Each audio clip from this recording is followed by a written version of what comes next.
सारी ज़्यादातर auto companies ने अपने बिक्री के आंकड़े मई महीने के सामने रख दिए हैं। तो हर्षदा से जान लिया जाए स्टॉक्स इन न्यूज़ में। तोड़ता हूं पहले ऑटो सेल्स के नंबर्स। हर्षदा कैसे लग रहे हैं? आशीष, अप्रैल बहुत स्ट्रॉन्ग महीना था, उसके सामने थोड़ा सा मॉडरेशन मई के महीने में आता दिखाई दिया है। खासतौर से पैसेंजर व्हीकल सेल्स कुछ मॉडरेशन दिखा रही हैं और टू व्हीलर्स में भी ये मॉडरेशन देखने को मिला है। कमर्शियल व्हीकल और ट्रैक्टर्स में पिकअप देखने को मिला है। अब उस लिहाज से ब्रेकअप मैं आपके सामने पेश कर देती हूँ। टू व्हीलर साइड पर आप देखिएगा, हीरो मोटो की सेल्स करीब करीब 4% घटकर आई है। 4.98 लाख यूनिट्स इन्होंने बेची, अनुमान 5.2 लाख यूनिट्स का था, तो उम्मीद से कम है।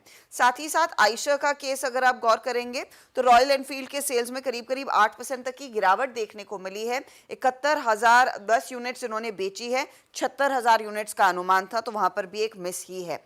और टीवीएस मोटर 3.7 लाख यूनिट्स, 12% की बढ़त देखने को मिली है, लेकिन यहां पर 3.84 लाख यूनिट्स का अनुमान था, तो वो भी आप कह सकते हैं कि उम्मीदों पर खरा नहीं है, लेकिन यहां पर परफॉर्मेंस ज्यादा बेहतर देखने को मिल रहा है। अब आते हैं फोर व्हीलर्स के साइड पर। एमएनएम के केस में हमने देखा है टोटल ऑटो सेल्स जो है वो करीब 16.5% बढ़ती हुई दिखाई दी है। 71,682 यूनिट्स इन्होंने बेची हैं। हालांकि एक्सपेक्टेशन 75,500 यूनिट्स के आसपास का था। इनकी पीवी सेल्स में 17.5% तक की वृद्धि देखने को मिली है और ट्रैक्टर सेल्स करीब करीब 9% बढ़ते हुए दिखाई दिए हैं। ट्रैक्टर सेल्स 37,000 यूनिट्स हैं, एक्सपेक्टेशंस 33,200 यूनिट्स का था, तो ट्रैक्टर में पिकअप देखने को मिला है, वो एक अच्छा संकेत है। टाटा मोटर्स के केस में डोमेस्टिक सेल्स में 2% का इजाफा, 75,000 से ज्यादा यूनिट्स, लेकिन एक्सपेक्टेशन थी 81,000 से ऊपर की यूनिट्स बेचने की।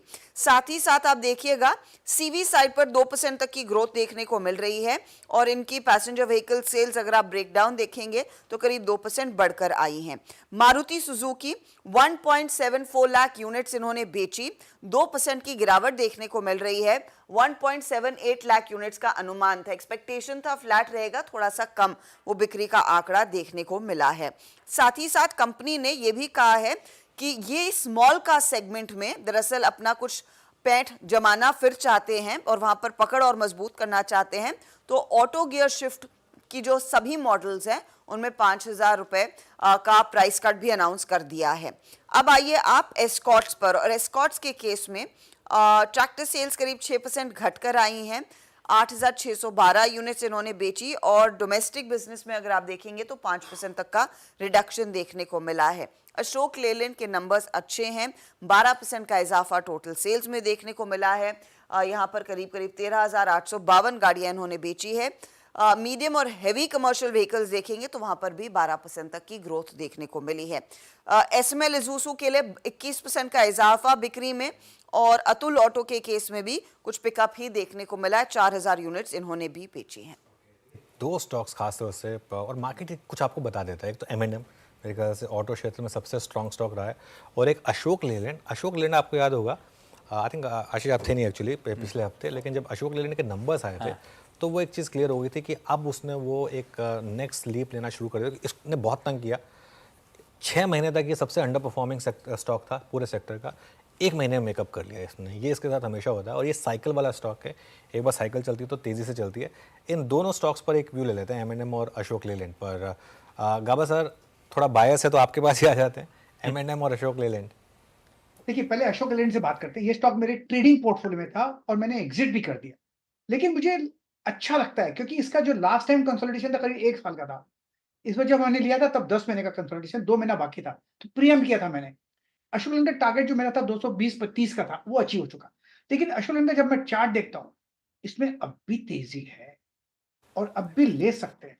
इसका जो चार्ट है उसके हिसाब से लगता है जो अब 224 पर ट्रेड कर रहा है। 200 स्ट्रॉन्ग सपोर्ट जोन है, 250 के हायर जोन देखेंगे आते वक्त में। इसमें एक बहुत ही बढ़िया ब्रेकआउट मिला है। रही बात महिंद्रा एंड महिंद्रा की, ये चार्ट तो मेरे ख्याल से बहुत ही बढ़िया है। बायस तो है बिकॉज ऑफ थार, लेकिन मुझे लगता है ये 3,000 की तरफ जा रहा है, ट्रेड कर रहा है 2,500 के आसपास। इसमें जब भी कोई डिप्स मिलती है वो बाइंग अपॉर्चुनिटी रहेगी, क्योंकि 2200-2300 एक स्ट्रॉन्ग सपोर्ट जोन है। इसका मतलब अगर ग्रिप गिरावट आती है तो खरीदारी का मौका बन जाता है for a target of around 3,000। Time लगेगा, वक्त लगेगा, लेकिन लगने दो, पैसा तो मिलेगा। पर देखिए डोमेस्टिक फेसिंग सारे स्टॉक्स आए लडार पे, लेकिन कोई ऑटोज एक्सपर्ट ने मेंशन नहीं करा है। तो जो ठंडा पड़ा है, अब सबकी नजरें वैसे अब मॉनसून की प्रोग्रेस पे होंगी, वो थोड़ा सा मूड सेट करेगा ऑटो स्टॉक्स का। नजर रखिएगा वहां पे। कल ध्यान रखिएगा मंगलवार के दिन एक्चुअल काउंटिंग डे है और फ्राइडे को क्रेडिट पॉलिसी आनी है, तो ये हफ्ता बड़ा एक्साइटिंग है। आज ही का दिन नहीं, पूरा हफ्ता बड़ा मजेदार रहने वाला है। खैर, हर्षदा से जान लीजिए जाए बाकी के stocks in news other than auto sales numbers. Harshada क्या कह रहे हैं? कई सारे प्रोडक्शन बिक्री के आंकड़े भी आए हैं, उस लिहाज से एनएमडीसी रेडार पर रहेगा। एनएमडीसी के केस में इनके प्रोडक्शन में करीब 36% तक की गिरावट देखने को मिली है मई के महीने में, 2.34 एमटी के आसपास से आता हुआ। टोटल सेल्स भी 3.62 से घटकर 2.82 के आसपास आई है, तो वहां पर एक थोड़ा सा डिप है। कोल इंडिया हाउएवर मई प्रोडक्शन में 7.5% तक का इजाफा देखने को मिला है और साथ ही साथ ऑफटेक भी 7% बढ़ती हुई दिखाई दी है, वो एक पॉजिटिव है। मैंगनीज और आप रेडार पर रखेंगे क्योंकि कंपनी ने फेरो ग्रेड और मैंगनीज कंटेंट वाली प्राइसेस में करीब 44% तक का इजाफा किया है। यहाँ पर इनका मानना है कि क्लियरली बाकी जो फाइन एंड केमिकल है वहां पर भी करीब 30% तक का वो प्राइस हाइक इनकलकेट कर रहे हैं।